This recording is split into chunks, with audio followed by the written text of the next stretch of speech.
আমি আর আমি আর ওই বাড়িতে ফিরে যাব না। মা চলে যাবার পর তো বাবা আমাকে সুখী রাখার জন্য আরো দুটো বিয়ে করলো। কিন্তু কিন্তু দুই সৎ মারা তো আমার জীবনটাকে একদম নরক বানিয়ে দিয়েছে। ওই নরকে ফিরে যাওয়ার থেকে এই জঙ্গলে থেকে মরে যাওয়াই ভালো। এসব কথা বলে দীপ্তি কাঁদতে কাঁদতে একটি গাছের নিচে শুয়ে পড়ল এবং এক পর্যায়ে সে ঘুমিয়ে পড়ল। আর তখনই সেই গাছের পাশ দিয়ে একটি নাগিন যাচ্ছিল। এ কি, এই জঙ্গলে মানুষ? বাঘ সাপে ভরা এই জঙ্গলে তো কখনো মানুষ আসে না। দেখি তো কাছে গিয়ে। নাগিন দীপ্তির কাছে গিয়ে দীপ্তির মাথায় হাত বোলাতে থাকে আর দীপ্তি ঘুমের ঘোরে বলতে থাকে, মা, মা তুমি এসেছো। মা তুমি এসেছো। তুমি থাকলে হয়তো আমার আর এত কষ্ট সহ্য করতে হতো না। সৎ মায়েরা যে আমার উপর ভীষণ অত্যাচার করে। তুমি ফিরে এসো মা, তুমি আর আমাকে ছেড়ে যেও না। আহারে, মেয়েটার বুঝি ভীষণ কষ্ট, আর তাই তো মনে হয় এই গভীর জঙ্গলে চলে এসেছে। নাগিনের কথা শুনে দীপ্তির ঘুম ভেঙে যায় আর নাগিনকে দেখে দীপ্তি ভীষণ ভয় পেয়ে যায়।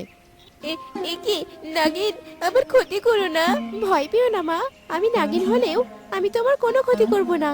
কিন্তু তুমি যদি এই জঙ্গলে থাকো তাহলে তোমার অনেক বড় ক্ষতি হয়ে যাবে।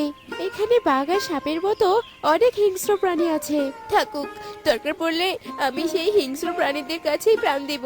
তবুও আমি আর বাড়িতে ফিরে যাব না। কেঁদো না মা, তুমি শান্ত হও আর বাড়িতে ফিরে যাও। আমি তোমার জীবনে শান্তি ফেরানোর ব্যবস্থা করব। তুমি আমার কথার উপর ভরসা করে বাড়িতে ফিরে যাও। নাগিনের কথা শুনে দীপ্তি বাড়িতে ফিরে যায়।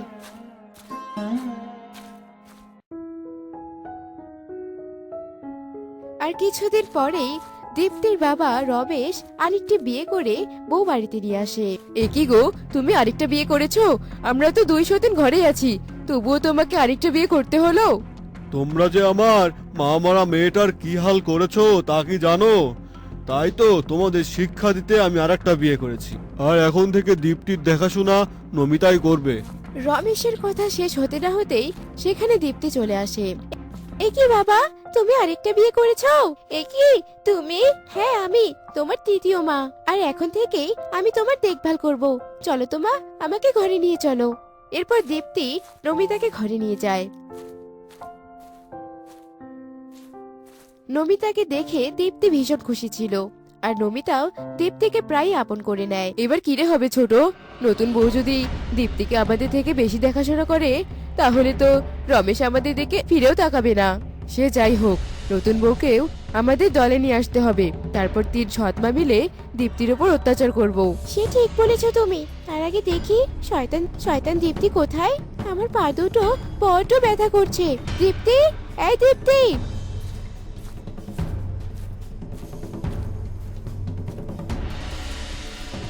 হ্যাঁ মেজমা, বলো। আসলে আমি ভাত খাচ্ছিলাম তো, তাই আসতে একটু দেরি হয়ে গেল। আর অজুহাত দিতে হবে না। তোর যে কি কাণ্ড সেটা আমি ভালো করেই জানি। এখন অযথা কথা রেখে আমার পা দুটো টিপে দে তো দেখি। আমার পা দুটো টিপে দে তো দেখি। আমার পা দুটো যে বড্ড ব্যথা করছে। মা, আমি তো ভাত খাচ্ছিলাম, খেয়ে এসে দেই। তোর এত বড় সাহস, তুই আমার কথা শুনিস না তাই না? দাঁড়া, দেখাচ্ছি মজা। এই কথা বলে রাগিনী রেগে গিয়ে দীপ্তির দিকে একটি ঢিল ছোড়ে। আর তখনই নমিতার চোখ থেকে একটি আলোক রশ্মি বেরিয়ে সেই টুলের উপর পড়ে। আর টুল দীপ্তির গায়ে না লেগে উল্টো অভয়ার গায়ে লাগে। তোর এত বড় সাহস, তুই আমাকে আঘাত করিস? তোর 12টা আমি আজকে বাজাবো। এরপর টুল নিয়ে অভয়া রাগিনীকে ছুড়ে মারে। আর এরপর রাগিনী এবং অভয়ার মাঝে মারামারি শুরু হয়ে যায়। দেখেছো যুথি, কিভাবে তোমাকে তোমার সৎমায়েদের হাত থেকে বাঁচালাম? সত্যি তুমি আমাকে খুব বাঁচিয়েছো। বড় মা আর মেজো মার মাঝে যে মারামারি হচ্ছে না, তাতে আমার খুব মজা লাগছে। দীপ্তি আর রাগিনী যখন এসব কথা বলছিল তখনই জানালা দিয়ে অভয়া এবং রাগিনী এই সব কথাই শুনতে পায়। সে কি রে, এই ছোট বউ তাহলে একজন নাগিন? এই নাগিনী এতদিন এই বাড়িতে ছিল আর আমাদের কবল থেকে দীপ্তিকে বাঁচাচ্ছে। সে যাই হোক, এই নাগিনকে এই বাড়িতে আর থাকতে দেয়া যাবে না। এই নাগিনকে এই বাড়ি থেকে তাড়াতেই হবে মেজো, না হলে আমাদের উদ্দেশ্য কখনোই পূরণ হবে না। এসব বলে অভয়া এবং রাগিনী সেখান থেকে চলে যায়। আর এভাবেই বেশ কিছুদিন কেটে যায়। একদিন নমিতা দীপ্তি এবং রমেশকে খেতে দিচ্ছিল, আর তখনই অভয়া এবং রাগিনী সেখানে একটি সাপুরিকে নিয়ে চলে আসে। একই, তোমরা হঠাৎ সাপুরিয়াকে নিয়ে এসেছো? এই বাড়িতে তো কোনো সাপ নেই, তাহলে সাপুরিয়া দিয়ে কি হবে? সাপ আছে কিনা সেটা এক্ষুনি দেখতে পাবে। আর এতদিন তো আমরা একটি সাপের সঙ্গেই ছিলাম, তুমি তো একটি সাপকে বিয়ে করে বাড়িতে নিয়ে এসেছো। একই সাপুরে, তুমি তাকিয়ে দেখছো কি? তুমি তোমার কাজ শুরু করো। অভয়ের কথা মতো সাপুরিয়া বিন বাজাতে শুরু করে এবং বিনের শব্দ শুনে নমিতা তার নাগিন রূপ ধারণ করে। একই নমিতা, তুমি তাহলে মানুষ নও? আর আমি তোমাকে আমাদের বাসায় নিয়ে এসেছিলাম নমিতাকে দেখাশোনা করার জন্য। তুমি তো যে কোনো সময় আমার দীপ্তির ক্ষতি করে দিতে পারো।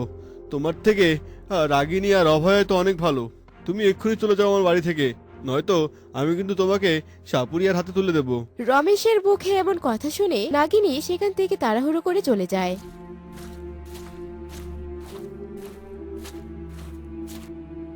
আর এইসব দেখে দীপ্তির খুব মন খারাপ হয়, কিন্তু দীপ্তি নাগিনকে আটকাতে পারে না। আর এভাবেই কেটে যায় আরো বেশ কিছুদিন।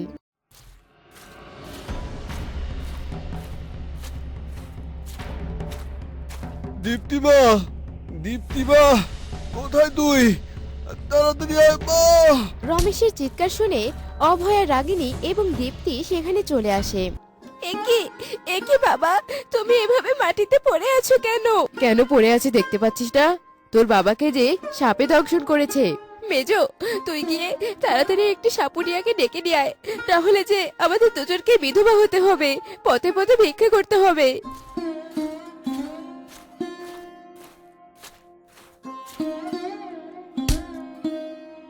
অভয়ের কথা মতো রাগিনী গিয়ে একটি সাপুরিয়াকে ডেকে নিয়ে আসে।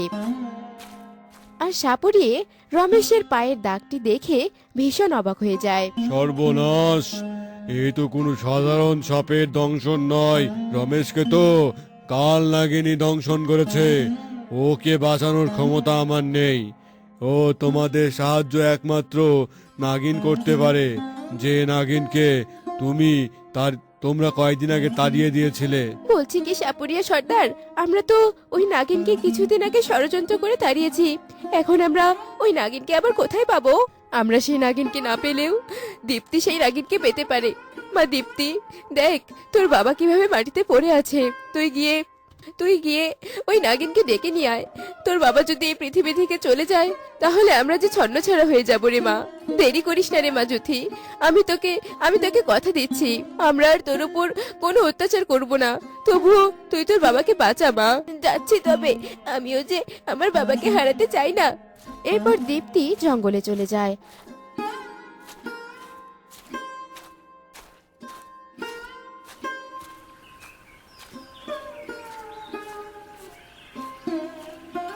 আর নাগিনের সাথে দীপ্তির দেখা হয়ে যায়। দীপ্তি রমেশের ব্যাপারে নাগিনকে সবকিছু খুলে বলে। কি বলছো কি এসব তুমি দীপ্তি? তোমার বাবাকে পাল্লাক দংশন করেছে? তাহলে এক্ষুনি যাব আমি তোমার বাবাকে বাঁচাতে।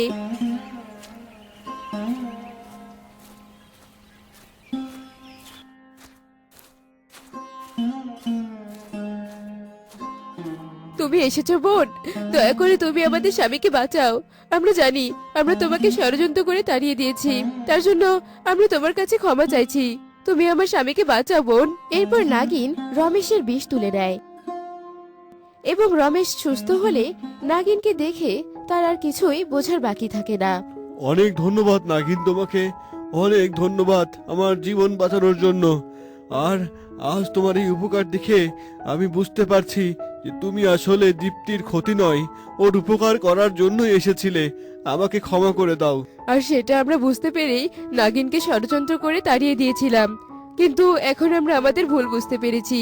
তুমি আমাদেরকে ক্ষমা করে দিয়ে আমাদের সাথেই থেকে যাও নাগিন বোন। আমরা 3 সৎমা মিলে দীপ্তিকে অনেক আদর যত্নে আগলে রাখবো। তা হয় না গো, তবে তোমরা যে তোমাদের ভুল বুঝতে পেরেছো আর দীপ্তিকে আপন করে নিয়েছো, আমি তাতেই খুশি। তোমরা আমার দীপ্তিকে কোনো কষ্ট দিও না, ওর জন্য যে আমি এত কিছু করেছি। তারপর সেখান থেকে নাগিন চলে যায়।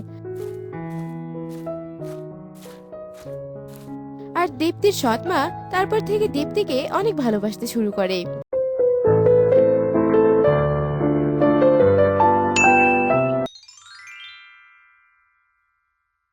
মাছ তো উঠছেই না আজ, এমন তো কখনো হয় না। এবার কি করি? আচ্ছা, ওই শগুন পাখিটা গাছের ডালে বসে এত মনোযোগ দিয়ে কি দেখছে? ওপারেতে কি শগুন পাখিটা কোনো মাছের আভাস পেয়েছে নাকি? দেখি তো গিয়ে। এরপর বিনোদ জাল নিয়ে নৌকায় ওঠে আর ওপারেতে যাওয়ার জন্য নৌকা বাইতে থাকে। বিনোদ বেশ নামকরা জেলে।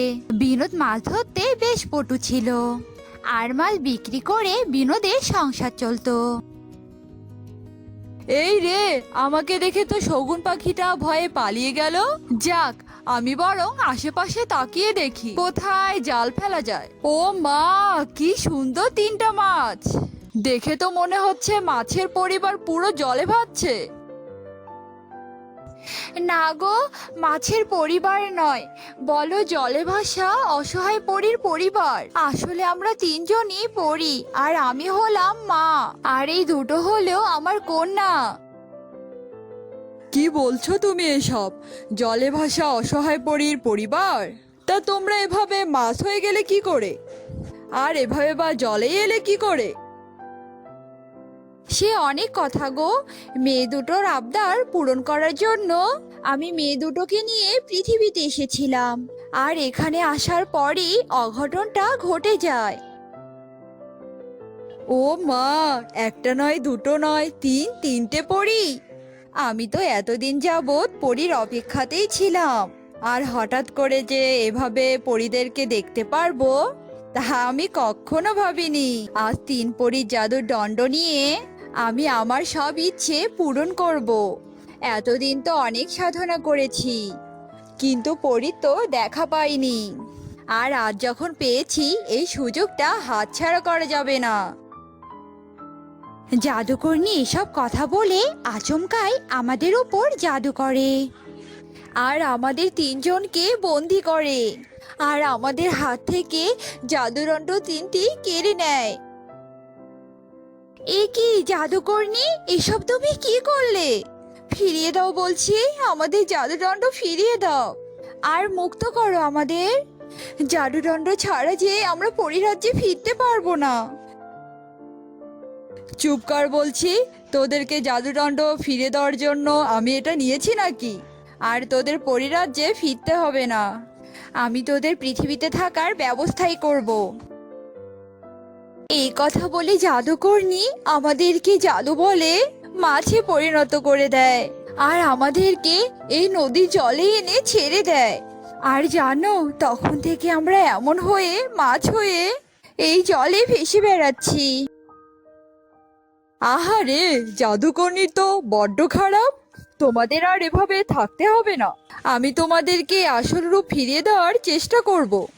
বলো, কি করলে তোমরা তোমাদের রূপ ফিরে পাবে? আমাদের আসল রূপ ফিরে পাওয়ার একটাই উপায় আছে, আর তা হলো আমাদের জাদুদণ্ড। আমাদের জাদুদণ্ড এনে আমাদের শরীরে ছোঁয়ালেই আমরা পরিরূপ ফিরে পাবো।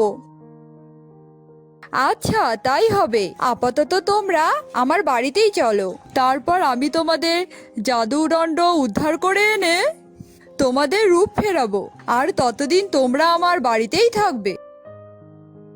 আর সে 3টি মাছ নিয়ে বাড়িতে যায়। আর বিনোদের স্ত্রী সুনিতা সোনালী মাছ 3টি দেখে ভীষণ খুশি ছিল। ও মা গো, এতদিনে তুমি কাজের কাজ করেছো গো। সোনার মাছ ধরে এনেছো, এবারে এই সোনার মাছ অনেক চড়া দামে বিক্রি করবে, আর তারপর আমরা অনেক ধনী হয়ে যাব গো। চুপ করো তো গিন্নি, এত লোভ করো না। নাও, আগে হাঁড়িতে জল ভর্তি করে আনো তো, মাছ 3টেকে জলে রাখতে হবে। বিনোদের কথা শুনে সুনিতা ভেঙচি কেটে জল আনতে যায় আর হাঁড়ি ভর্তি করে জল নিয়ে আসে। আর বিনোদ মাছ 3টিকে হাঁড়িতে ছেড়ে দেয় আর মনে মনে ভাবতে থাকে, গিন্নির লোভ ধরে গেছে এই 3টি মাছের উপর, তাই আর বেশি দেরি করা যাবে না। তাড়াতাড়ি পরীদের জাদুর দণ্ড উদ্ধার করতে হবে। এসব কথা ভেবে বিনোদ হাড়িটা ঘরে নিয়ে যায় আর হাড়িটা ঘরের নিরাপদ জায়গায় রেখে দেয়। আর সকাল হতেই বিনোদ জাদুকর্ণীর বাড়ির উদ্দেশ্যে রওনা দেয়। এদিকে বিনোদকে ঘরে না দেখে সুনিতা হাড়িটার কাছে যায়। আমার স্বামীটা একেবারে বোকার হাড়ি, কোথায় সোনালী মাছগুলো বাজারে নিয়ে গিয়ে চড়া দামে বিক্রি করবে তা নয়, সকাল হতে না হতে কোথায় যে চলে গেছে। না, এবার বুঝি মাছ তিনটা নিয়ে আমাকেই বাজারে যেতে হবে। আমি বেশ চড়া দামে মাছ তিনটা বিক্রি করতে পারবো। এইসব ভেবে সুনিতা হাড়িটা নিয়ে বাজারের উদ্দেশ্যে রওনা দেয়। এদিকে বিনোদ জাদুকর্ণীর বাড়িতে গিয়ে পৌঁছায় আর দেখে জাদুকর্ণী জাদুদণ্ড তিনটে নিয়ে মিটিমিটি করে হাঁটছে। আরে আরে, তুই কে? তুই আমার অনুমতি না নিয়ে আমার বাড়িতে ঢুকলি কিভাবে? মা গো, প্রাণ বাঁচানোর চাইতে কি অনুমতি নেওয়াটা বেশি জরুরি? আমি যে আর পারছি না, জল পিপাসায় আমার প্রাণটা বেরিয়ে যাচ্ছে, একটু জল দিন মা। এসব কথা বলে বিনোদ ধপাস করে মাটিতে পড়ে যায়। এ দেখে জাদুকর্ণী জাদুর লাঠি তিনটি রেখে জল নিতে ঘরে চলে যায়। আর তখনই বিনোদ চোখ মেলে আর তাড়াতাড়ি উঠে গিয়ে জাদুর দণ্ড তিনটি নিয়ে নেয়। আর তখনই জাদুকর্ণী জলের গ্লাস নিয়ে চলে আসে। এ কি কাণ্ড, তুই জল খেতে এসে আমার জাদুদণ্ডে হাত দিয়েছিস কেন? দে বলছি, দে আমার জাদুদণ্ড। দেওয়ার জন্য তো এত ঢং করে অভিনয় করে জাদুদণ্ডটি নেইনি মা। আপনি যেভাবে পরীদেরকে ঠকিয়ে জাদুর দণ্ডটি নিয়েছেন, তেমনি আপনাকেও ঠকিয়ে আমি জাদুর দণ্ডটি নিলাম। এই শয়তান জাদুকর্ণীকে ধ্বংস করে দাও। আর আলোক রশ্মি জাদুকর্ণী শরীরের উপর পড়তেই জাদুকর্ণী ভস্ম হয়ে যায়। আর বিনোদ জাদুর দণ্ড তিনটি নিয়ে বাড়ির দিকে ফিরতে থাকে। আর পথেই সুনিতার সাথে দেখা হয়। তুমি মাছের হাড়িটা নিয়ে কোথায় যাচ্ছ?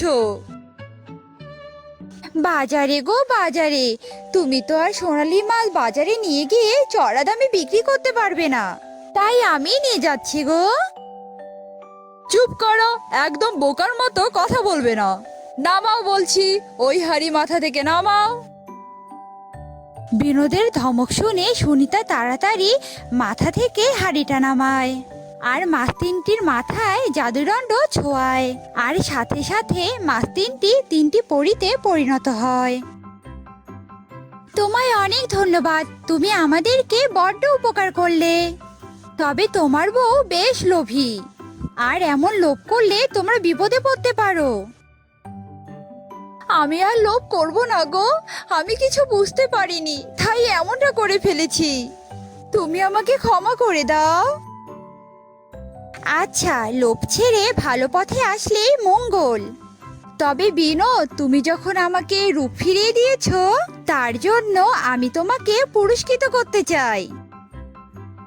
এরপর পরী জাদু করে মোহর এনে দেয় আর দুই কন্যাকে নিয়ে পরীরাজ্যে ফিরে যায়।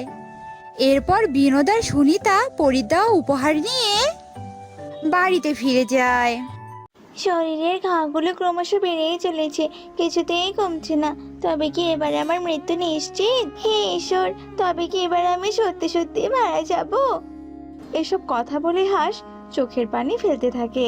আর হাঁসটি গোপালগঞ্জ গ্রামের পাশে রূপসা নদীতেই থাকতো। বেশ কিছুদিন ধরেই হাঁসের শরীরে দাগযুক্ত কিছু ঘা সৃষ্টি হয়, আর সেই ঘায়ের কারণে হাঁসটি দিন দিন নাজেহাল হয়ে পড়ে। ঈশ্বর, তুমি আমাকে রক্ষা করো। এই বুঝি আমি আমার জীবনের অন্তিম পর্যায়ে চলে এলাম। তবে কি আমি এবার স্বর্গযাত্রা করব? আমাকে সাহায্য করার মতো কি কেউ নেই? হাঁসের কথা শেষ হতে না হতেই সেখানে একটা লাল পরী চলে আসে। আর হাঁসের এমন কথা শুনে লাল পরীর মনে অনেক মায়া হয়। আহারে, তোমার শরীরের একই দশা গো, এত ঘা কি করে হলো তোমার শরীরে? তোমার নিশ্চয়ই খুব কষ্ট হচ্ছে, তাই না গো? দাঁড়াও, আমি এক্ষুনি তোমার শরীরের সব ঘা শেষ করে দিচ্ছি, তবে আর তোমাকে কষ্ট পেতে হবে না গো। এরপর লালপুরি জাদু করে হাঁসের শরীরের সব দাগ দূর করে দেয়, আর ঘাগুলো চলে যাওয়ায় হাঁসটিও সুস্থ হয়ে যায়। ওহ বাবা, কি যে শান্তি! তুমি আমাকে কঠিন যন্ত্রণা থেকে মুক্ত করলে গো। আমি যে অনেক শান্তি পাচ্ছি গো। আমি তোমার কাছে চিরকৃতজ্ঞ থাকবো। আজ যে তুমি আমাকে মৃত্যু যন্ত্রণা থেকে মুক্তি দিলে গো। সত্যি তুমি ভালো একটা বন্ধুত্বের পরিচয় দিলে। আচ্ছা বাবা, হয়েছে হয়েছে, থামো। আর কৃতজ্ঞতা প্রকাশ করতে হবে না। আসলে আমার চোখের সামনে যদি কেউ কষ্ট পায় তাহলে আমার অনেক কষ্ট হয়, আর সে কারণেই তো আমি তোমাকে সুস্থ করে দিলাম। এরপর লালপুরি জাদু করে একটা মুক্তোর মালা নিয়ে আসে, আর সেই মালাটা হাঁসের গলায় পরিয়ে দেয়। এই মুক্তোর মালাটা আমার পক্ষ থেকে তোমার উপহার গো হাঁস। এই মুক্তোর মালা গলায় দিয়ে তুমি যা চাইবে তাই পাবে, আর এই মালাটা তোমার সব বিপদ থেকেও রক্ষা করবে গো। তুমি আমাকে বন্ধু রেখেছো, আমি কি তোমার উপকার না করে পারি বলো? এসব কথা বলে লালপুরি সেখান থেকে চলে যায়, আর হাঁস তো লালপুরির এত উপকার পেয়ে ভীষণ খুশি হয়ে যায়। যাক বাবা, ওই লালপুরিকে আমি বন্ধু রেখেছি, এত গুণগান করেছি, অমনি আমাকে বন্ধু বানিয়ে দিল। শেষমেশ আমার গলায় আবার জাদুর মালাও পরিয়ে দিল। তবে যে এবার আমার সুখের দিন শুরু হলো। এই যে জাদুর মালা, আমি চাই আমার সামনে অনেক শস্যদানা আসুক। আমার যে অনেক ক্ষুধা পেয়েছে, দে দেখিনি আমাকে দানা শস্য। হাঁসের কথা শেষ হতে না হতেই হাঁসের সামনে অনেকগুলো দানা শস্য চলে আসে, আর হাঁস মনের সুখে দানা শস্য খেতে থাকে। এদিকে লালপুরি তার পরোপকারিতা সেরে পরিরাজ্যে ফিরে যায়। বলছি লালপরি, এভাবে আর কতদিন? তোমাকে আমি অনেকদিন বারণ করেছি পৃথিবীতে যাবে না, কিন্তু তুমি তো আমার কোনো কথাই শুনছো না। একদিন দেখবে ওই পৃথিবীটাই তোমার জন্য কাল হয়ে দাঁড়িয়েছে। এসব কথা বলে রানীপুরি সেখান থেকে চলে যায়। আর কিছুদিন পরই লালপুরি ভয়ঙ্কর রোগে আক্রান্ত হয়, পরীর শরীরেও ঘা হয়। আহ, কি যন্ত্রণা! হঠাৎ করে আমার শরীরে এমন ঘা হলো কেন?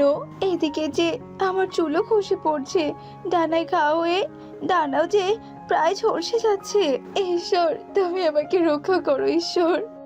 এসব কথা বলে লালপুরি প্রার্থনা করলেও সে আর সুস্থ হয় না, বরং দিন দিন লালপুরির অবস্থা আরো বেশি খারাপ হতে থাকে। দূর বাবা, এমন অসময়ে এখানে আবার বৃষ্টি কেন হচ্ছে? দুদিন থেকে বৃষ্টি হচ্ছে, এই বৃষ্টি তো দেখছি তা আমার কোনো নামগন্ধই নেই। এইদিকে তো নদীর জলও অনেক বেড়ে যাচ্ছে। দূর বাবা, আমি এসব নিয়ে কেন ভাবছি? আমি এক কাজ করি, আমি বরং এখানে ভাসমান একটা ঘর তৈরি করে নিই। এই যে মুক্তোর মালা, আমি একটা ভাসমান ঘর চাই, দাও দেখি আমাকে ভাসমান একটা ঘর। হাঁসের কথা শেষ হতে না হতেই সেখানে একটা ভাসমান ঘর চলে আসে, আর হাঁসটি সে ভাসমান ঘরেই বেশ ভালোভাবেই দিন কাটাতে থাকে। আরে আরে লালপুরি, এবার তো তুমি অসুস্থ। কই, পৃথিবী থেকে তো তোমাকে কেউ সাহায্য করার জন্য এলো না। তবে আমি তোমাকে পৃথিবীতে পাঠানোর ব্যবস্থা করছি। তোমার মতো ঘাযুক্ত ডানাছাড়া পরীকে আমি কিছুতেই আমার পরিরাজ্যে থাকতে দেব না। যাও, দূর হও, দূর হও, তুমি পরিরাজ্য থেকে দূর হও। এসব কথা বলে রানীপরি লালপরীকে পরিরাজ্য থেকে তাড়িয়ে দেয়। লালপরি অসুস্থ অবস্থায় পৃথিবীতে আসে। এবার আমি কি করব? আমার তো এই অসুস্থ অবস্থায় কোথাও একটা আশ্রয় নিতে হবে, কিন্তু এবার আমি কার কাছে আর কোথায় বা আশ্রয় নেব? চারদিকে তো জল থই থই করছে, তবে যে এখন আমার ওই হাঁস বন্ধু ছাড়া আর কেউ নেই। এরপর লালপরি জলে ভাসতে ভাসতে হাঁসের কাছে গিয়ে পৌঁছায়, আর লালপরীকে দেখে হাঁস বলে, একে কি লালপরি, তোমার আবার এই অবস্থা হলো কি করে? তাছাড়া তুমি বা এমন এই বন্যার জলে ভেসে ভেসে কেন আসছো? এরপর লালপরি হাঁসকে সব কথা খুলে বলে, আর লালপরি হাঁসের কাছে আশ্রয় চায়। এসব তুমি কি বলছো কি লালপরি? আমি তোমাকে আশ্রয় দেব, এর মানেটা কি? হ্যাঁ, দেখেছো তোমার শরীরে কত ঘা, আর দেখেছো তো তোমার শরীর থেকে কত দুর্গন্ধ বেরোচ্ছে। তোমাকে যদি আমি আমার ঘরে আশ্রয় দিই তবে তো আমার ঘর পুরো দুর্গন্ধ হয়ে যাবে। হাঁস বন্ধু, তুমি কি না এমন অহংকারী হয়ে উঠেছো? তুমি কি ভুলে গেছো আর তোমার পুরো শরীরে এমনই ঘা ছিল? তখন তো আমি তোমাকে সাহায্য করেছিলাম, সুস্থ করে তুলেছিলাম, আর আজ কিনা তুমি আমাকে ঘৃণা করছো। হয়েছে হয়েছে, এখন আর তুমি আমাকে আমার অতীত মনে করিয়ে দিও না, বুঝেছো তো?